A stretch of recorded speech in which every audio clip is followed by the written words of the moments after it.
If you don't know about flyer deals on Instacart, this message is for you. Flyer deals are like strolling through your favorite store looking for deals, but you're scrolling your phone, and maybe you're in bed.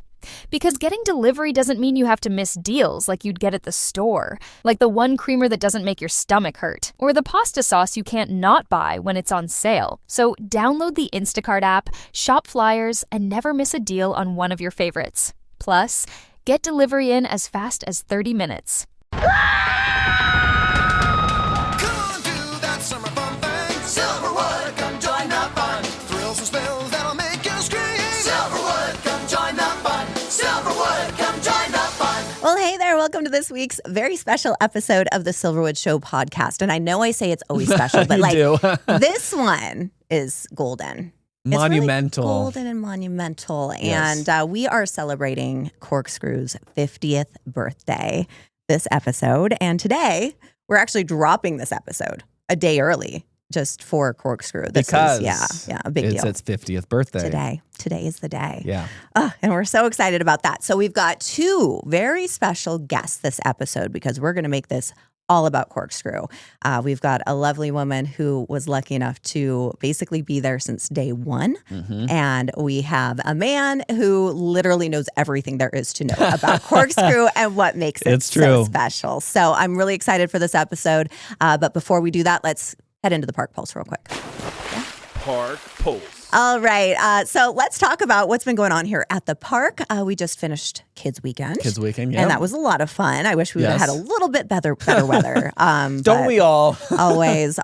But that was a lot of fun. And now. Night of the Stars as well. Oh, yes. We had Night of the Stars as well. And that was 2 nights of just, magic. Joy and magic. Yes. And I honestly... that many smiles. I don't know that I've ever seen that many smiles at the park. So no, and it was awesome because this was the first year that we did the 2 nights, really is because the event has become so popular that we wanted to make sure that everyone who was coming was having a great time and having what it's meant to be. It was just for the stars out there. And so all I heard was nothing but great things about. I think it was a success. Oh yeah, me too. Sure. Especially when we split it, and then the weather wasn't great, but we had people who were able just to walk on the rides. And I talked to this boy that had the best time.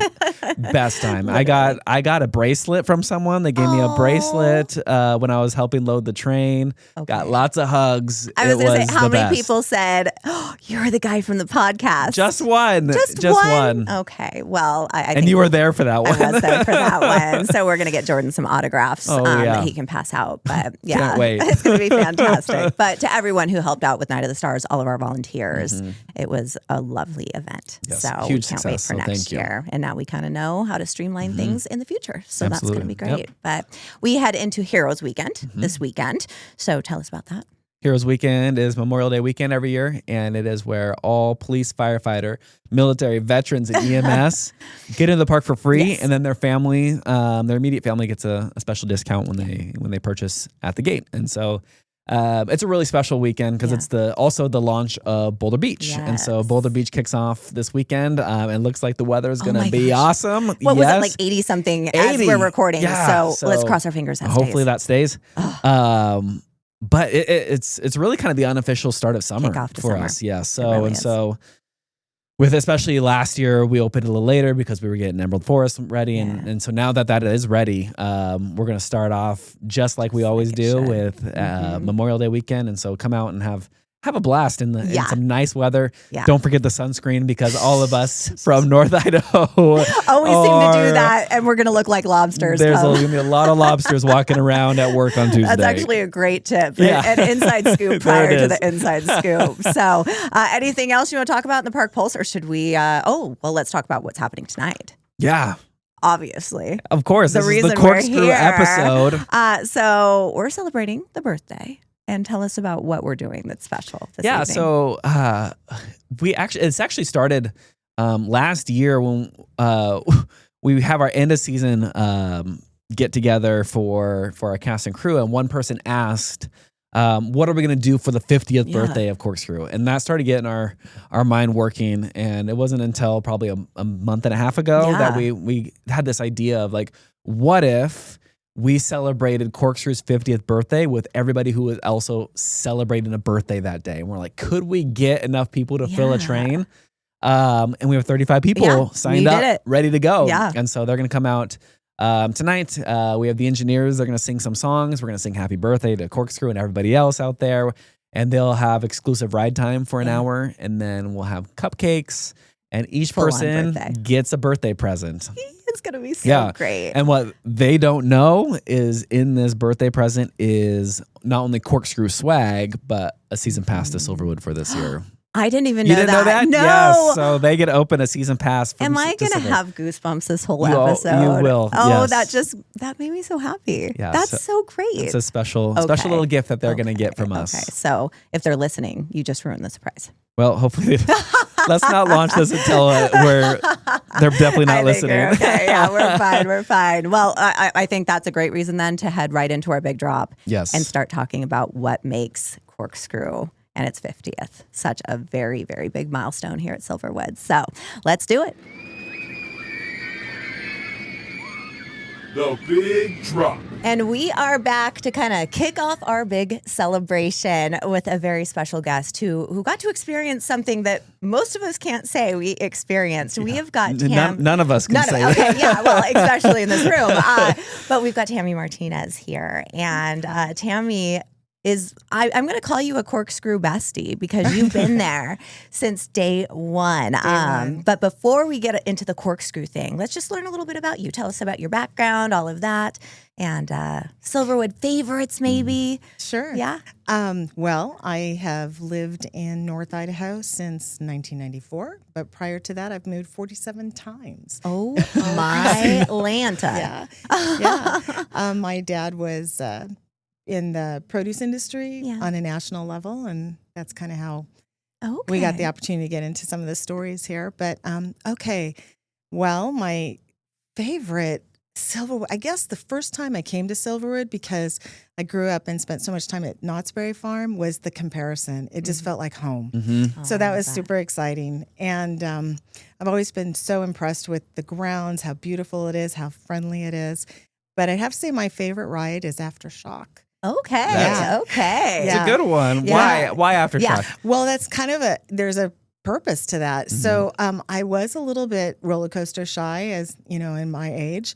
And I came out here with River City Leadership Academy, and we had 2 chiropractors, and they said out of all of the roller coasters, they love Aftershock the best. Why? Because it resets their spine? They said it's so perfect for your spine. So I'm like, I'm in. Yeah. Interesting. Yeah, they said it's just secures you in tip. just a perfect way. So I thought, okay, I'm going to give it a shot, and loved it. So I've spent a lot of time doing that one. It's my husband's favorite too. Well, actually, Stunt Pilot's is my favorite.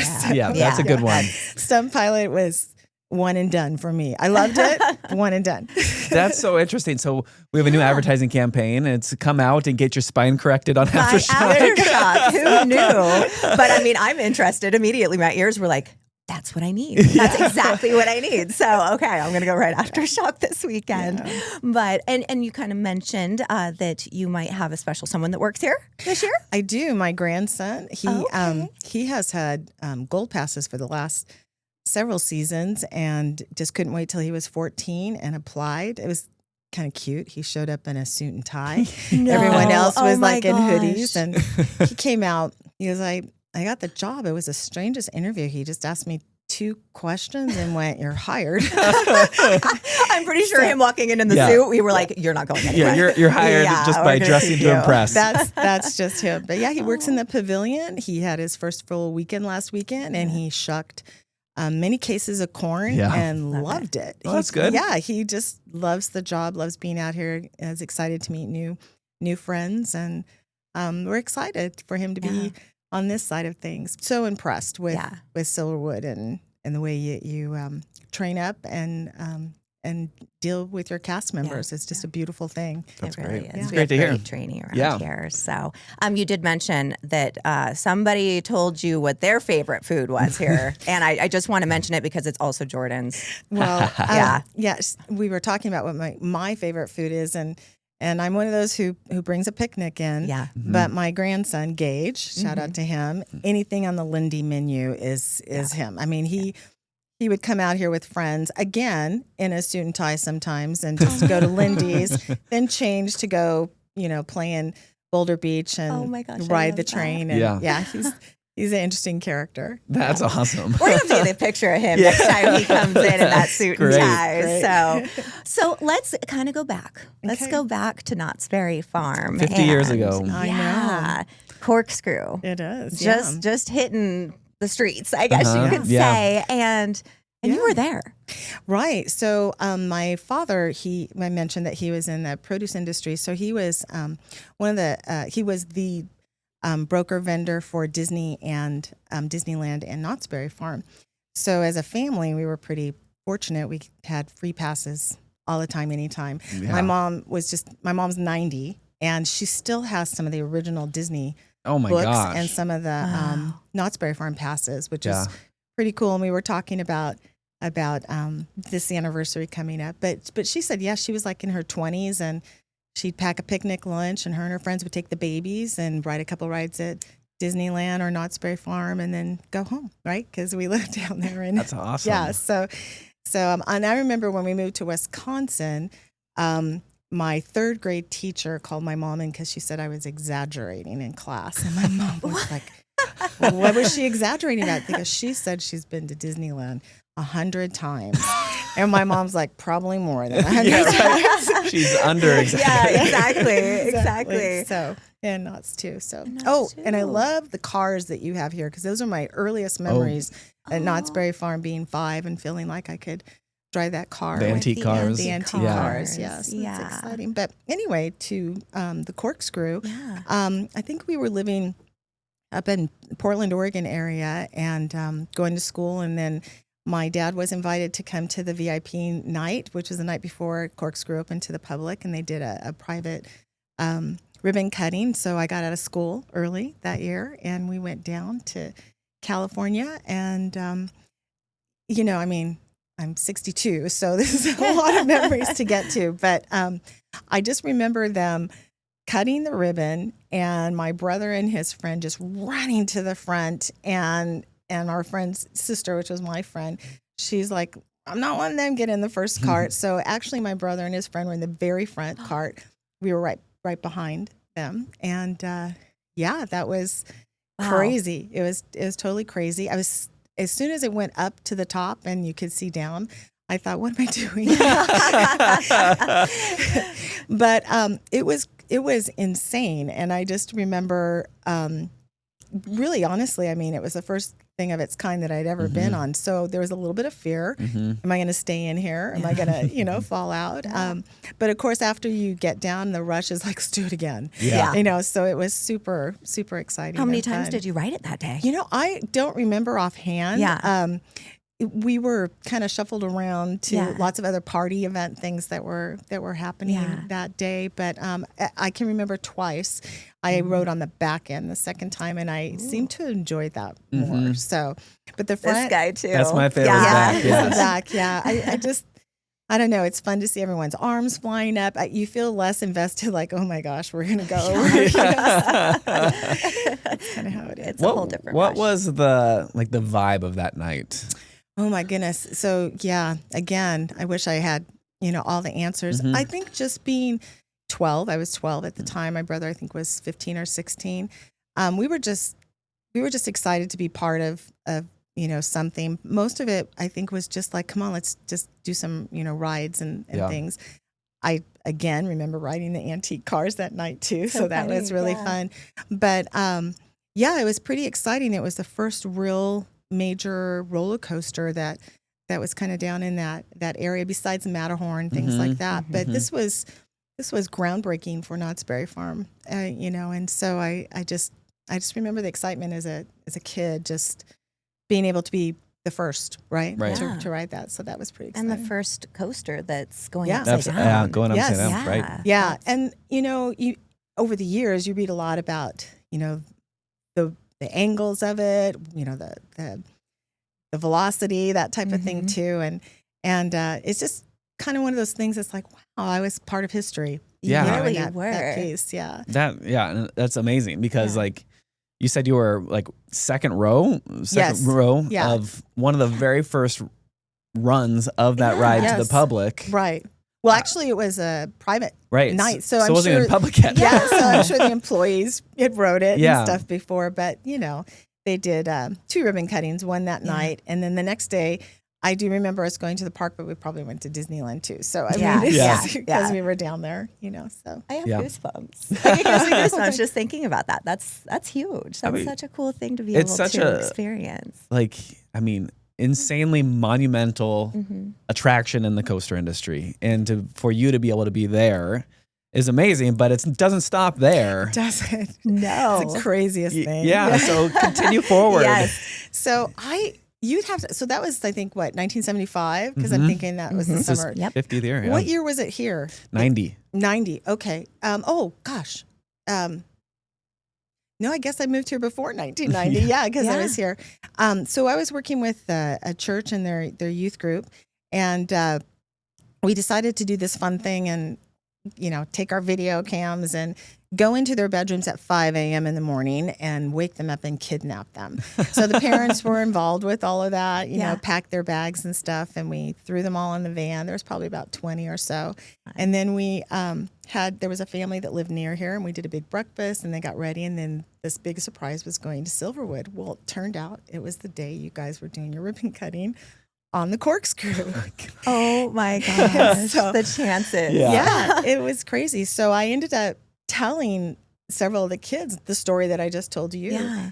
And one of them ran up to one of the staff members, and I could see her pointing at me and, talking. And so you guys did your thing and the ribbon cutting. And then they asked me if I would come up front. I didn't ride in the very front, but I got to ride it again on this first time. Yeah, and the ribbon cutting that you guys had that day, and that was pretty exciting. I will tell you though, it's a very different experience when you're 12 and then when you're 30. Exactly. Yeah, and then it's very different when you're 60. Yeah. Oh my gosh. Yeah. So roller coasters have become smoother and but yeah, that was pretty exciting. And I will tell you, I do remember this ride much more. And that was, I don't remember my head going like this. I don't remember that feeling, so it was a whole new experience being an adult doing it. Yeah. But what a treat. I mean, what an incredible treat that was. So that's absolutely amazing. Yeah. And then how many times do you think you've ridden it since then? Oh, well, it's conservative. So yeah, it's okay. I'm going to say probably no more than 10. But I mean, because you come and it's like, it feels like that's my roller coaster. It is your roller coaster. So you have to. I mean, especially if the lines were like completely, lower that day, it'd be like, okay. And then, every time I ride it, well, I have to say I pretty much close my eyes through the loop. On that one now. So, but yeah, I mean, what a fun full circle story. Absolutely. Yeah. Jordan, we're making it more full circle, right? Yes. She's got to be invited. Yes, to our the 50th birthday party, yes, because she's invited. You've got to be there. I mean, Corkscrew would be really upset at us if we didn't invite her. So, oh my goodness, that's crazy. So you're just going to have to come and celebrate with us for this big milestone. I'm just thinking, you are the only person in the entire world that rode it at Knott's Berry Farm after ribbon cutting and at Silverwood after ribbon cutting. It's crazy. Yeah, I mean, if there's someone else out there, I'd love to. I don't think so. Hey, if you're listening, let us know. But it just, it was a real, benefit in my father's industry. So we got to do a lot of firsts, and so that was kind of fun. And we even, I mean, I'm segueing off, so you can stop me. No problem. But I can remember when we lived in Wisconsin, a gentleman was trying to pitch my dad for his agricultural product, and he invited him to the house for dinner, and he said, now, I don't want any of you guys making fun of him. He has a different voice and he dresses kind of a little bit different, but you guys will be very polite. And it was Orville Redenbach. Oh my gosh. Yeah. We had cases of glass popcorn, in our basement there. And I think for I don't know, we had popcorn balls forever, Halloween, all of that stuff. So it, there were some real fun, unique opportunities, although we were raised just kind of like a normal family, I mean, the same as anyone else. We just had these additional opportunities that because of how respected he was in the agriculture industry and stuff. So we got invited to a lot of things, and it was Knott's Berry Farm and the Corkscrew was just one of those things that was worth him pulling us out of school, and we got to go down there and celebrate that. So. Did you ever think that 50 years down the road it'd be like this? You didn't have to finish. I know. Yeah. No, not at all. I mean, it was great. And I kept thinking that day when you guys were cutting the ribbon, I'm like, this can't be the same roller coaster. But sure enough, there's a Knott's Berry Farm logo on it.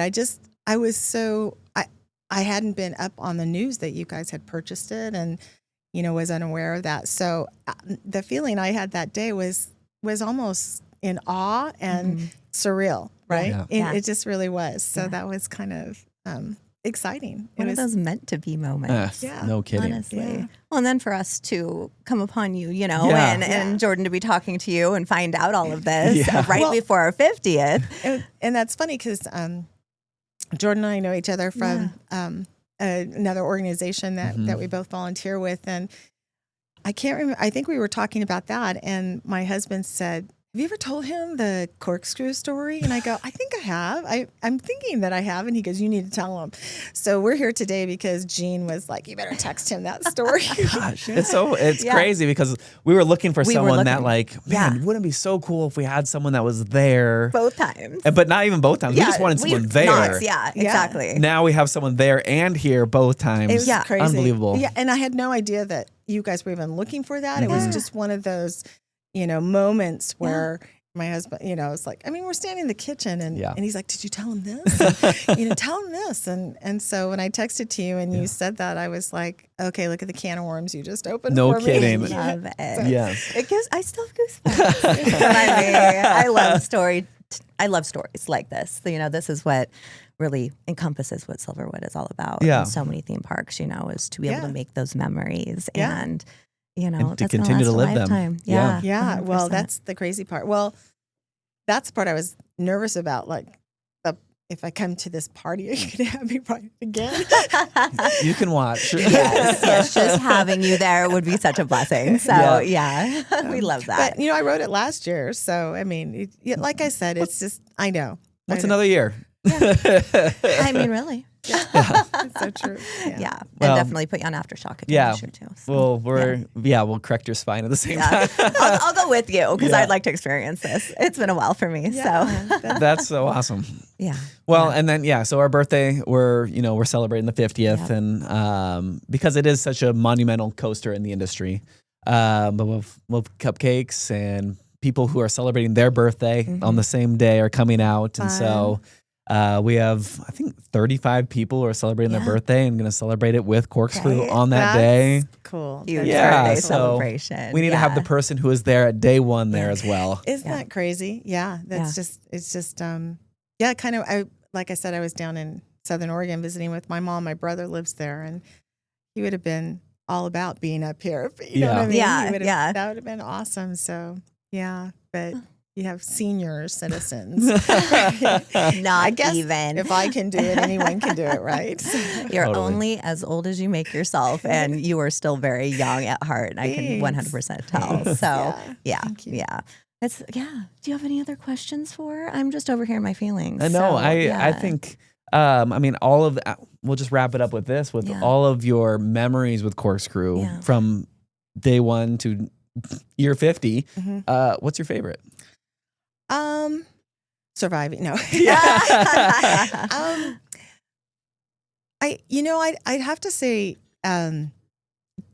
it really comes down to the fact that it does feel like, hey, I know this roller coaster inside and out. It's not necessarily, like I said, I love Aftershock.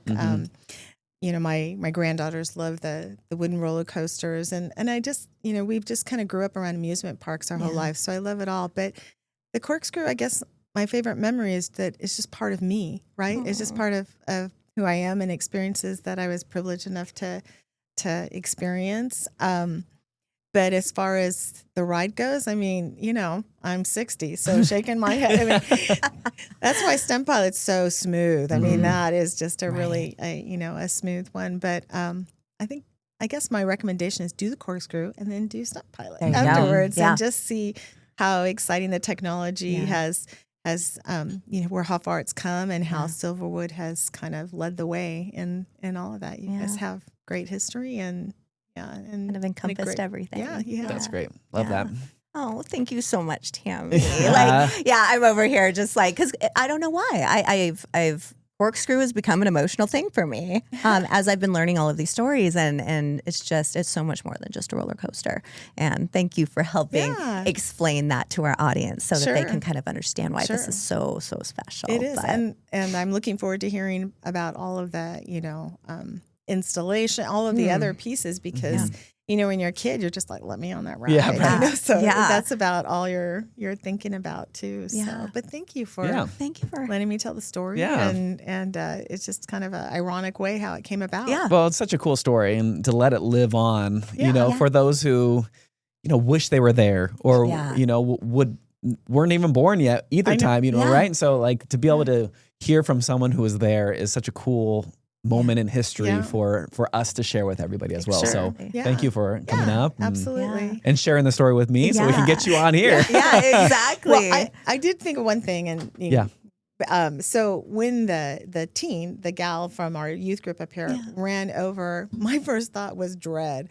Oh, please don't tell them. They're going to make me get on there and ride it, right? But what a cool thing. So I'm super glad that, I was a little embarrassed, I think, at first, but then it was like, who gets a chance to do this? Right? So exactly. Yeah. So thank you for bringing it to North Idaho, and thank you for, everything Silverwood does is just pristine and so great. And I guess my plug with my grandson is that if your kids need a job in this summer, I cannot think of a better training ground, a better support system, and just people that are so excited about their job that just really kind of, just embed into them that work is important and it's fun. And you just have such a great culture here. So thank you. Well, thank you. And so much Thanks growth. for coming out. So much growth. So hopefully he will grow with us and we'll see him in years to come. He's looking for Scary Wood in a couple of years. Okay. Well, we'll be ready for him. Yes, we will. All right. And that's a great segue into our next guest, who is going to tell us a little bit more about the technicalities of Corkscrew. So that'll be coming up next. At Silverwood Theme Park, every loop, splash, and scream invites you to conquer your fears and turn them into stories you'll tell for a lifetime. Because these aren't just rides. They're treasured memories shared around campfires, photo albums, and dinner tables for years to come. So gather your courage, embrace the rush, and create the tales that will live on forever. Boulder Beach is open this weekend. Silverwood Theme Park, where Remember When begins. And we are back with our second special guest of this episode. Yeah, we're doubling up on you guys this week. I've got a very special guest who, he knows more about Corkscrew, I think, than most people. All of us combined, probably. Probably. So I'd like to introduce to the show Nicholas Laschkewitsch. Did I do it right? Okay, good. I've asked him 6 times now. He's got one of those names. So you can say it just so that you can correct any weird. You go ahead and say it. So my name is Nicholas Laschkewitsch. There we go. Perfect. And Nicholas, tell us about yourself. Yes. Give us a little background.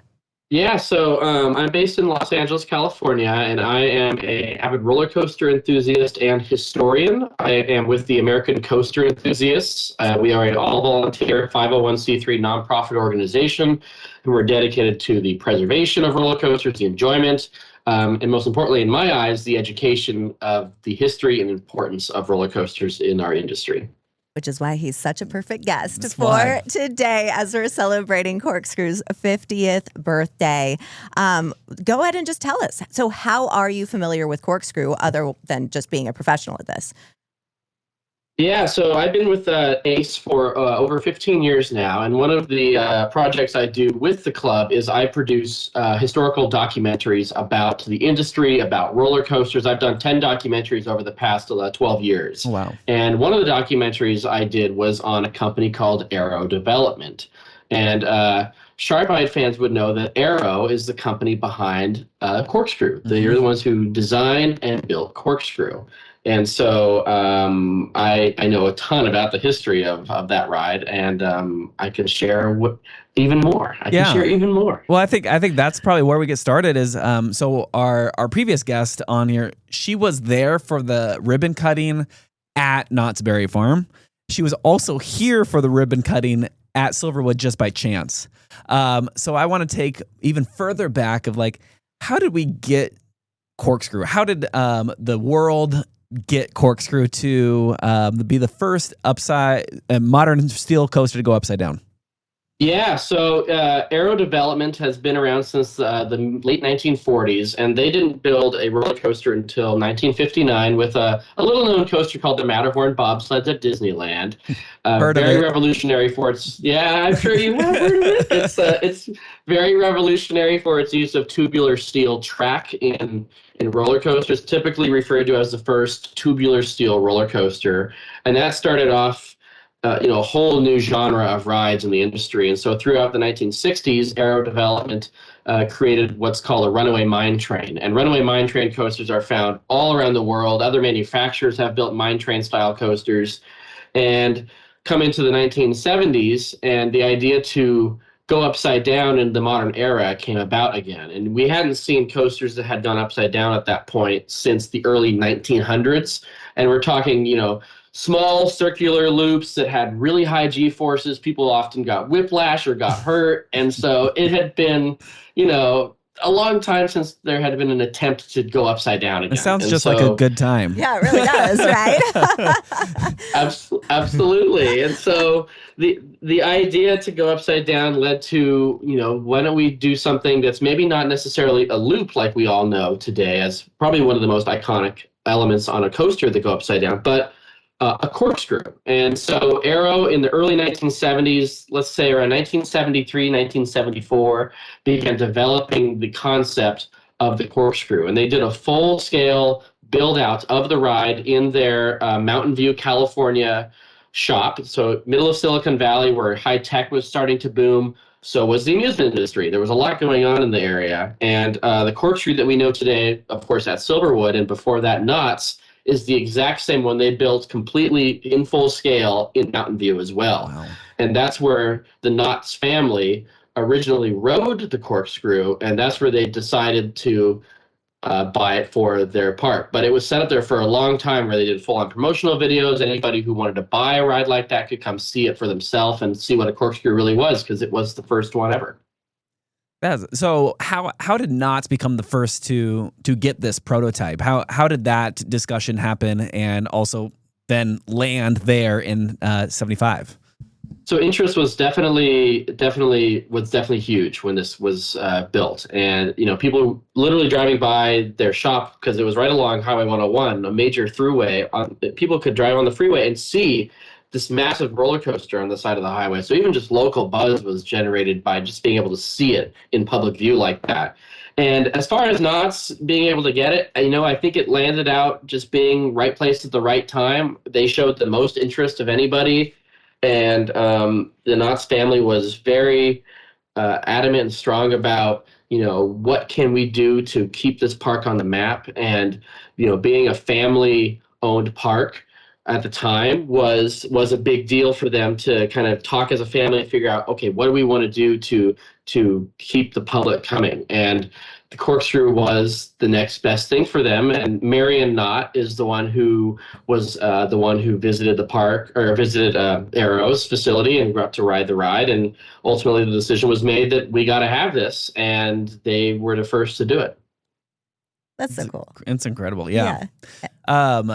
I guess now moving forward to opening day and like kind of the build up to opening day, like what did this construction look like? And then heading into the excitement of how do you market a coaster that's never been seen before for people to finally experience going upside down? And what was the response to that new coaster that's being installed? Yeah, so one of the things that they discovered early on, actually even prior to building the full-scale layout of Corkscrew at the facility, was they did a prototype test track, which had a reverse hill, if you will, where they winched it up this hill, and then they would release the cable, and it would drop down, and it went through a single corkscrew just to test the idea of if this element is even going to work. And not only was the sensation of seeing the world flip upside down very, revolutionary for the time, but the idea of taking shots for marketing, looking down the barrel of the corkscrew, if you will, very early on became a quick aha, this is like how we're going to market this ride. It was so photogenic in the way that the ride would go through the element, and to be able to stand and look down the double corkscrew as they ended up ultimately building was a real eye catcher. And so you'll see in marketing, whether it's TV commercials, whether it's early newspaper ads, even merchandise like bumper stickers, all prominently featured how that iconic element looked. And that was definitely an eye catcher from the very beginning, and even to this day is a very photogenic. I look at a lot of roller coasters as art and engineering as art, and I think the corkscrew is a great element of how an artistic mind can bring an engineering idea to life, and that was carried all throughout its marketing campaign. I love that. I would love to see some of those old photos and videos and everything, and kind of compile those and share them. Well, that's probably my favorite place to take pictures too. Is looking right down that barrel of the corkscrew. Spot right There's the there. spot. Yeah. Yes, we've only been open 3 weekends, and that's basically the spot I've placed myself because it's just the best. You get to see all the faces as they're coming at you, and it's magical all in itself. And so you kind of shared with the world a little bit about aero development and its legacy through your documentary, which was named the same, right? The Legacy of Aero Development. And that came out when? It was in early 2016, and it's on YouTube. It's available to watch for free. Everything we do is a free public service sort of situation. So the organization and members fund our documentary projects, and then anybody who wants to watch them, it's free for the world to see and learn. So cool, which means you were out here, right? Did you come out here?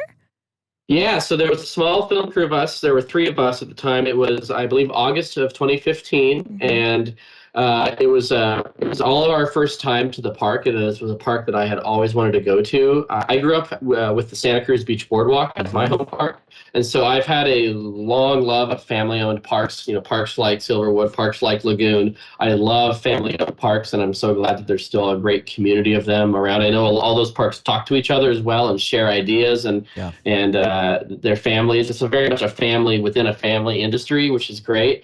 And one of the things that was really great about filming at the park was we had an opportunity to walk up the lift hill of the log flume and film the corkscrew from the vantage point from the top of there. And what was really exciting, we didn't even know this at the time, it was one of those movie magic moments that happens when you're on production, is there's a great vantage point of corkscrew from the top of the log flume. And it matched almost identically with the photo we had of the ride set up at the factory in Mountain View, like almost exact angle, exact elevation. And so in the documentary, we do a match shot where we do a zoom out from the top of the log flume, and then we transition into the shot of it at the factory, just to prove to people that, this is the one, this is the ride. And other than getting a chance to ride a piece of history and film on-ride video of it, that revelation of wow, this was meant to be. This log flume allowed us to get the exact angle without even trying. And that's one of my favorite shots in the film is showing that.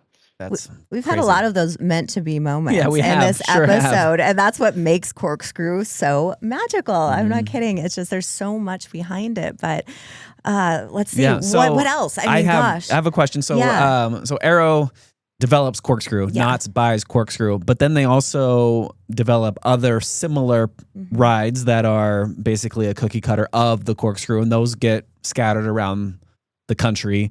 What was the popularity of those rides and others? And can you talk to the subtle differences that might be between the original that we have and some that the ones that was at Cedar Point or other ones around the country?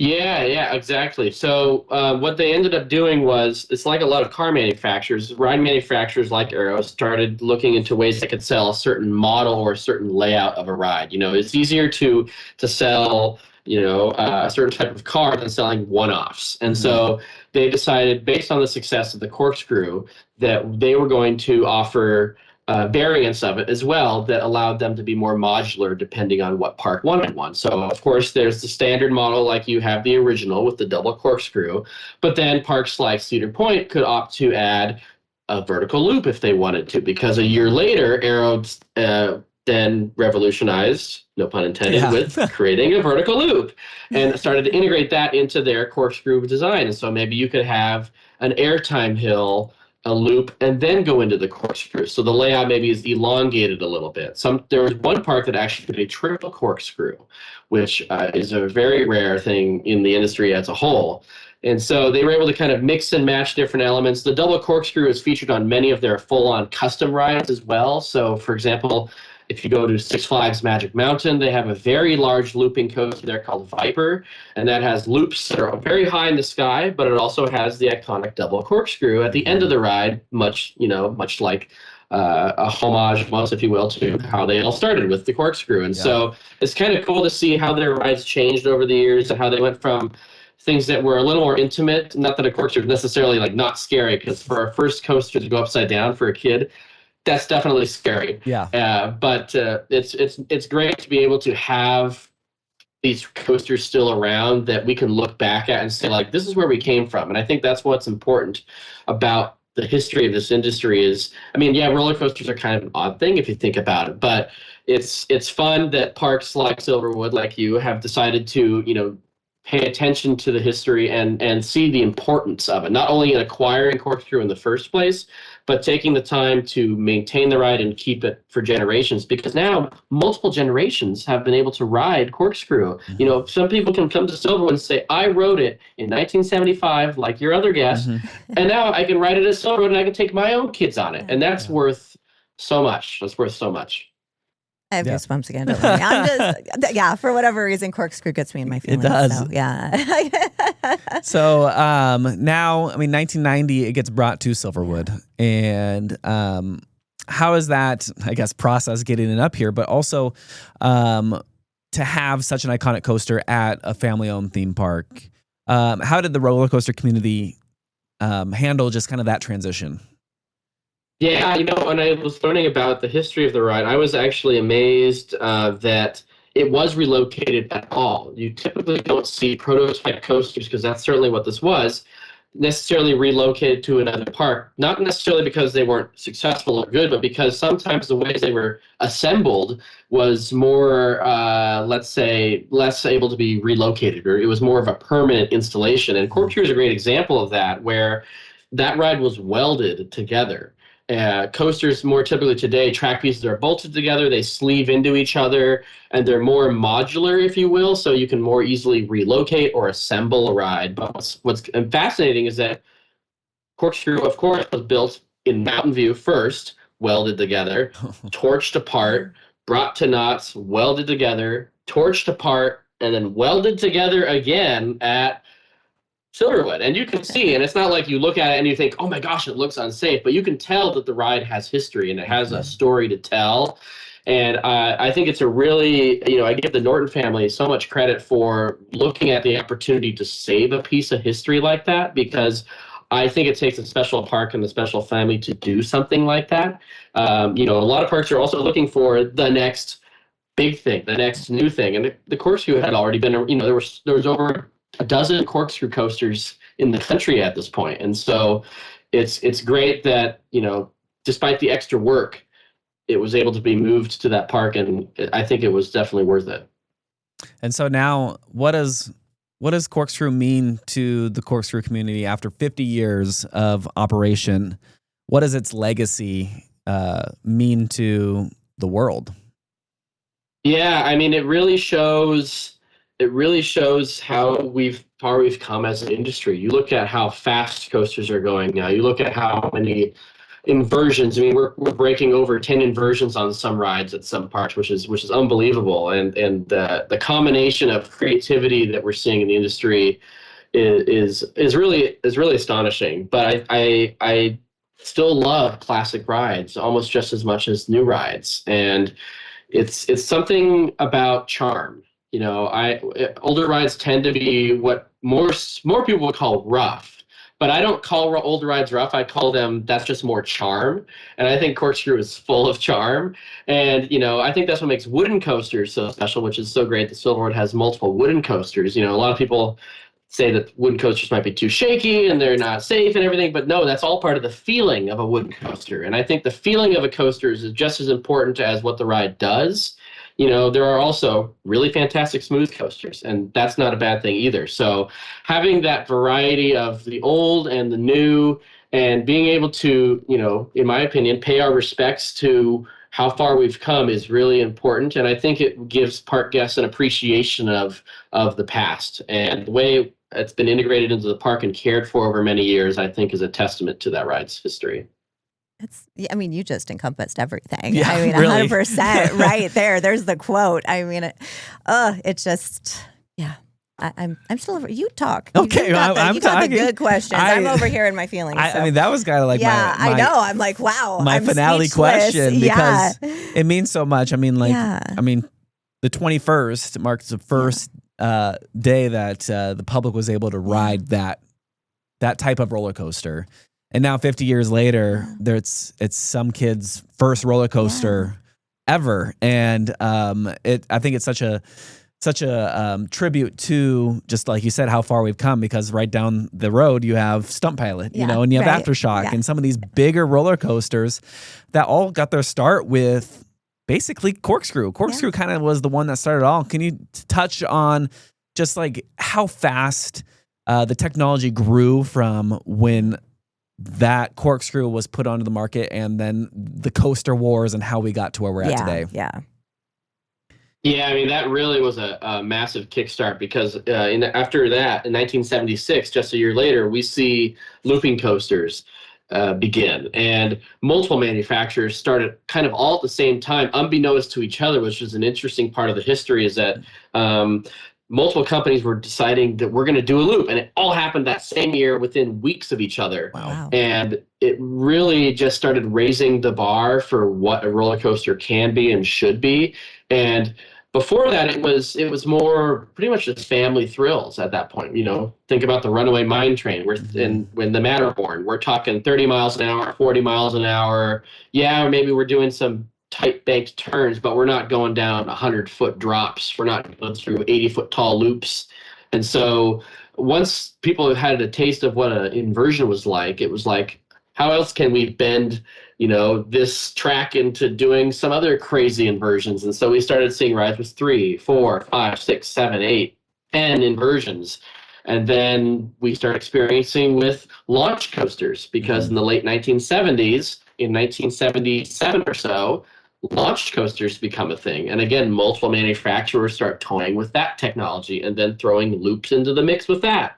And it's really exciting and amazing. Like the first decade between 75 and 85, the amount of looping coasters, launch coasters that exploded worldwide is unbelievable. And the cool thing is, a lot of those early birds are still with us today. Some of them, like Corkscrew, have been relocated maybe once or twice, but they're still creating memories for people globally. And I think that's, again, another testament to the technology and the innovations that those rides left with people. Yeah. And you want to tell everybody what kind of happened to Arrow? What after the coaster wars and everything? Yeah, so they went through a few struggles. In the mid 1980s, they experienced their first bankruptcy and went through multiple different ownerships, where maybe necessarily innovation was stifled in lieu of, we got to make more money. And I think that can hurt a lot of companies when they are able to be free flowing with their ideas and what they want to do. And so in the mid 80s, Arrow fell under their first bankruptcy. They thankfully came out. A bunch of their employees were able to bring the company back to life in 1986. And it came out of that as Aero Dynamics, which was their more modern name. They were Aero Development before that.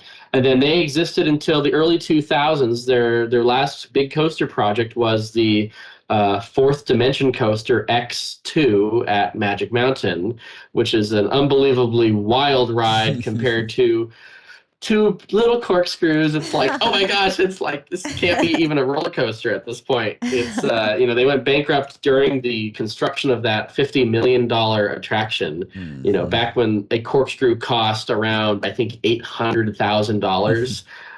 So we're talking 50x multiple of what rides were costing compared to when Corkscrew was built. And, Six Flags was able to finish the ride and they were able to open it, which was great. It's been an iconic ride for the industry. But what's fascinating, I think, about Arrow's history is that their first coaster was the Matterhorn at Disneyland, and their last was X Magic Mountain, and they're only an hour away from each other, despite building, 100 roller coasters and rides, log flumes, everything you can imagine. Log flumes was another innovation of theirs. So it's sad that they're no longer around, but that's what led us to doing this documentary project. Is so much of the industry today would not exist if Arrow had not been around. You look at the tubular steel, the log flumes, the corkscrews. It's really amazing what they were able to do, and they were just geniuses. And again, Corkscrew is able to be a monument to that legacy, and it's great that people can go to ride Corkscrew. And it's one of the biggest reasons I want to bring my friends to Silverwood is there's so much there that I love about Silverwood. The train ride, especially, I'm a big fan of your train ride, and just the charm of the whole park in general. But as a history buff, Corkscrew is a big draw for me, even though it's been there for so long. It's just so iconic.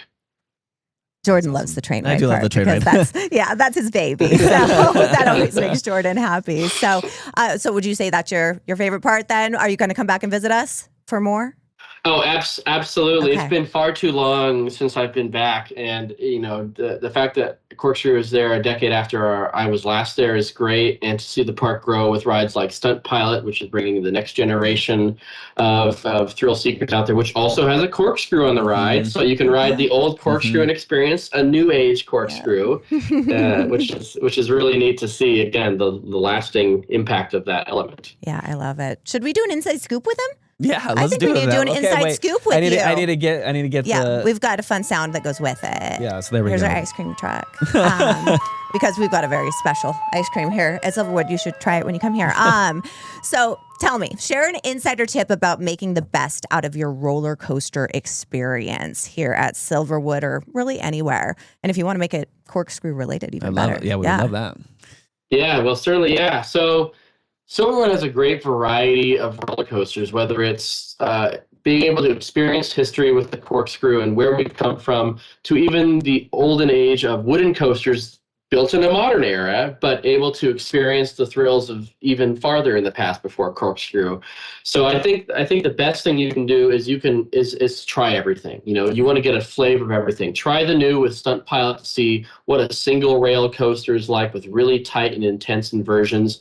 Go back to Tremors and ride what a wooden coaster is like. That's my favorite coaster, actually, at Silverwood is Tremors. Okay. With the consecutive tunnels and the airtime hills. I think there's something to really be said about the excitement that ride brings. And I love a good wooden coaster because, again, it harkens back to where roller coasters began. If you go back even to the beginning, it's where it all began. And so I think to round out your Silverwood experience, or any park experience, you got to try a little bit of everything. Even if you're more into the new stuff or more into wooden coasters, sometimes I like to actually also ride coasters in the order that they were built at a park. Oh, that's a good idea. And that gives you a flavor and a sense of how the park changed and how the industry changed, and that can really add a whole different dynamic to your park experience. Okay, love that idea. Perfect. That's a great idea. That was a great inside scoop. That's about all we've got for you, Nicholas. You have just, you said it all. We didn't even have to ask you, so you really did help kind of explain. I think there's so many people that had no idea about the history of Corkscrew, and I think that's the goal of this episode is 50 years, but it's more than just 50 years, right? It's the incremental changes within the industry that started with this ride and how now we come to Stunt Pilot and Aftershock and some of these more advanced rides. So it's the appreciate OG. that. It is the OG for sure. So Nicholas, thank you so much for joining us. And if you guys want to check out that documentary. Again, it's on YouTube, and it's The Legacy of Aero Development, and you can learn a lot more about all those coasters. So thanks again, and that's going to wrap up this episode of the Silverwood Show podcast. Make sure to sign up to be a loyal listener at silverwoodthemepark.com/podcast, and we just might be calling you next. And that's a wrap on this week's ride. Thanks for tuning in to the Silverwood Show. If you had a blast, make sure to subscribe, leave us a review, and share the fun with your fellow thrill seekers. Got a question, story, or suggestion? Send it our way to podcast@silverwoodthemepark.com for a chance to be featured in our Mail Train segment. Until next time, keep your hands and feet inside the podcast and stay thrilling.